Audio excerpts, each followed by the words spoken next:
नमस्ते दोस्तों, आप लोगों का स्वागत है मेरे चैनल स्कैरी स्टोरीज पर। मैं आप लोगों के लिए ड्रामी कहानियाँ लेकर आई हूँ। अगर आप लोगों को मेरी कहानी अच्छी लगे तो मेरे चैनल को सब्सक्राइब करें और बेल बटन को ऑल पर कर दें।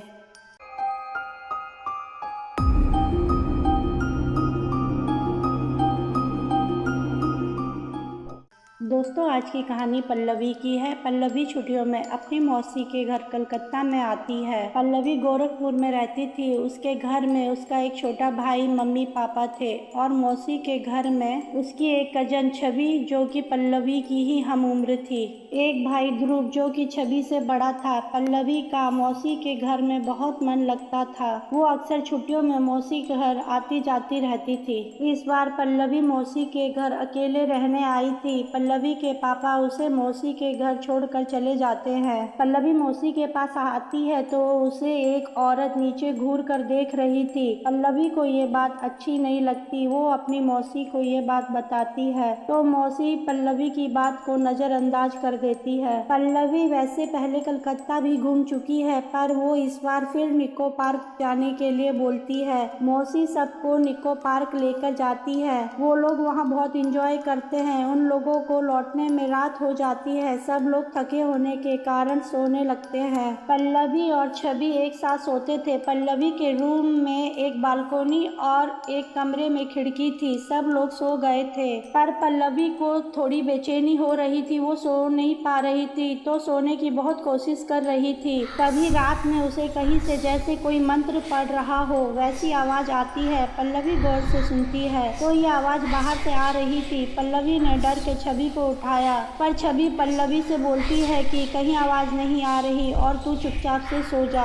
रात में सन्नाटे के कारण आवाज ज्यादा आ रही थी। कुछ देर बाद आवाज आना बंद हो जाती है। पल्लवी जैसे तैसे सो जाती है। फिर सुबह उठकर छवि पल्लवी से पूछती है कि तू रात में सो क्यों नहीं रही थी। पल्लवी छवि से बोलती है कि कहीं से मंत्र पढ़ने की आवाज कुछ देर तक आती रही। छवि पल्लवी की बात सुनकर हंसने लगती है और बोलती है, मुझे तो कोई आवाज नहीं आती, मैं वहीं पर सोती हूँ, ये तेरा वहम होगा। फिर वो लोग इधर उधर की बातें करने लगते हैं। रात में ठीक से ना सोने की वजह से पल्लवी कुछ सुस्त थी और उसकी तबीयत भी कुछ ठीक नहीं लग रही थी। मौसी पल्लवी को डॉक्टर को दिखाती है। पल्लवी को हल्का सा बुखार भी था। डॉक्टर पल्लवी को दवा देता है और कहता है, ये दवा तुम रात में खाना, इस दवा से तुम्हें बहुत रिलैक्स महसूस होगा। अब रात को पल्लवी को मौसी दवा देती है और बोलती है, तुम आराम से सो जाओ। मौसी पल्लवी को सुलाकर हॉल में आकर बैठ जाती है और छवि से बोलती है कि रात में तुम लोग तभी पल्लवी भी रात में नहीं सो पाई और उसकी तबीयत खराब हो गई। छवि बोलती है, नहीं मम्मी, मैं तो कल पार्क में घूम के थक गई और जल्दी से सो गई थी। पर हाँ, पता नहीं, पल्लवी बोल रही थी कि रात में उसे कहीं से मंत्रों की आवाज आ रही थी। मौसी ये बात सुनकर चौंक जाती है और बोलती है, तुम्हें ये बात मुझे पहले बतानी चाहिए थी। चलो, अब मैं कल पल्लवी से बात करूंगी और हाँ, तुम धीरे से जाकर सो जाना। पल्लवी उठने ना पाए छवि जाकर रूम में चुपके से सो जाती है। फिर बीच रात 12 बजे के बाद कुछ मंत्र पढ़ने की आवाज आती है। छवि सोई रहती है पर पल्लवी उठकर बैठ जाती है। उसे दवा का नशा भी था, फिर भी उठ जाती है। वो मंत्रों की आवाज पल्लवी के कानों में गूंज रही थी। इस बार पल्लवी छवि को नहीं उठाती क्योंकि छवि उसकी बातों पर विश्वास नहीं कर रही थी। वो बालकोनी का दरवाजा खोलकर जब इधर उधर देखती है तो उसे बगल वाले घर के आंगन में एक औरत काले कपड़े पहने बैठी दिखती है। उसने बड़ी सी बिंदी लगाई हुई और काली साड़ी पहनी हुई थी। बाल भी पूरे बिखरे हुए थे। सामने हवन की अग्नि जल रही थी। वो काली शक्ति की पूजा कर रही थी।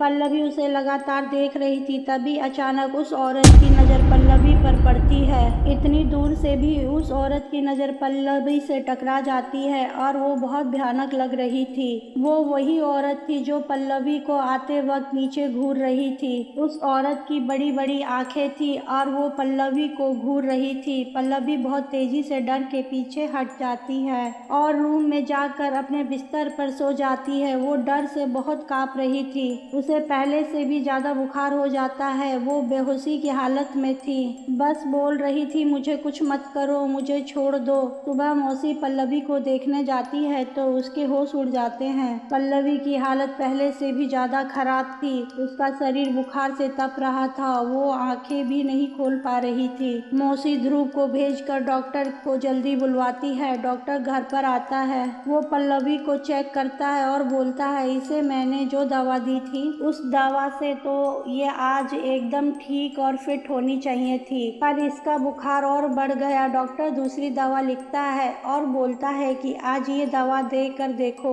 अगर ये दवा भी असर नहीं करेगी तो कल इसे हॉस्पिटल में भर्ती करना पड़ेगा। डॉक्टर दवा देकर चला जाता है। पल्लवी को दोपहर में फिर से मंत्रों की आवाज आती है और उसे लगता है कि कोई उसे बुला रहा है। पल्लवी तो बेहोश थी, पर मंत्रों की आवाज से वो खड़ी होकर बालकोनी में जाती है और फिर वहां से वापस आकर सीढ़ी से नीचे उतरकर बगल वाले घर के पास जाती है। उसे नीचे उतरते छवि देख लेती है। वो जल्दी से अपनी मम्मी और भाई को बोलती है कि पल्लवी नीचे गई है। सब लोग नीचे भागते हैं। पल्लवी सड़क पर काले कपड़े पहने हुए बेहोश पड़ी थी। उसकी ऐसी हालत देखकर सबके होश उड़ जाते हैं। वो बहुत कमजोर लग रही थी और उसने ये काले कपड़े कहाँ से पहने, ये सब सोच रहे थे। मौसी ध्रुव से बोलती है कि इसे लेकर तुम ऊपर जाओ, मैं जरा बाहर से आती हूँ। ध्रुव और छवि जैसे तैसे करके पल्लवी को ऊपर ले जाते हैं। पल्लवी बेहोशी में बड़बड़ा रही थी, मुझे छोड़ दो, तुम कौन हो? छवि बहुत डरी हुई थी। तभी अचानक पल्लवी बहुत चीखने चिल्लाने लगती है। छवि ध्रुव को पकड़कर खड़ी हो जाती है।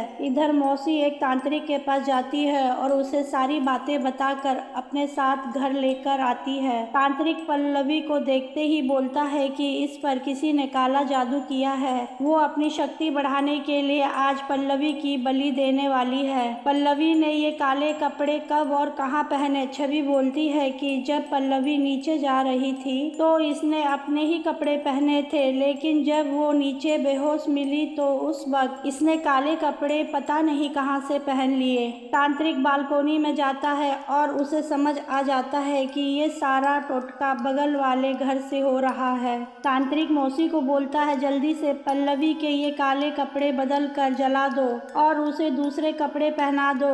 मौसी तांत्रिक से बोलती है कि पल्लवी को मंत्रों की आवाज आती थी, पर ये आवाज हमें तो नहीं आई। तांत्रिक बोलता है कि उसकी नजर पल्लवी पर थी। जब पल्लवी तुम्हारे पास आई थी तब उसने पल्लवी को देख लिया था और उसे अपने निशाने पर ले लिया था, इसलिए ये आवाज सिर्फ पल्लवी को आती थी और वो इस आवाज से बहुत बेचैन हो जाती थी। उस औरत ने बलि की पूरी तैयारी कर ली है। उसने पल्लवी के बाल और कपड़े अपने पास लिए हुए हैं और उसी पर काला जादू करके पल्लवी को वश में किए हुए है। वो बहुत शक्तिशाली औरत है। तांत्रिक बोलता है उस पर पल्लवी के बाल और कपड़े भी है, इसलिए मैं पल्लवी को उसके बस में से छुड़ा नहीं पा रहा हूँ। मौसी हाथ जोड़कर रोती और बोलती है कि पल्लवी को बचा लो बाबा। इधर पल्लवी बिस्तर पर बहुत चीख रही थी और हाथ पैर भी ऐंठ रही थी। उसकी ऐसी हालत देखकर सब बहुत घबरा जाते हैं। तांत्रिक बाबा बोलते हैं मुझे काले जादू के तोड़ के लिए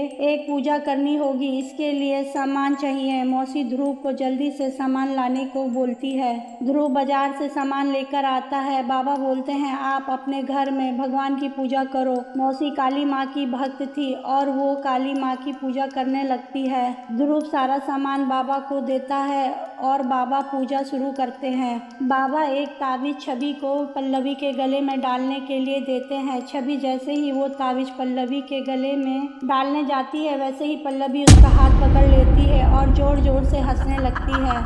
ध्रुव पल्लवी को पकड़ता है, वो किसी के बस में नहीं आ रही थी। तभी बाबा उस पर जल फेंकते हैं। फिर ध्रुव जल्दी से पल्लवी को पकड़ता है और छवि वो ताबीज पल्लवी के गले में पहनाने वाली थी। तभी पल्लवी घर से बाहर भागने लगती है। बाबा मंत्र पढ़कर पल्लवी पर फेंकते हैं और फिर ध्रुव जल्दी से उसे ताबीज पहना देता है। माँ काली की पूजा और तांत्रिक की पूजा से पल्लवी कुछ ठीक हो जाती है। तांत्रिक उस औरत को चेतावनी देता है कि तू यहाँ से चली जा, नहीं तो मैं तेरा नाश कर दूंगा।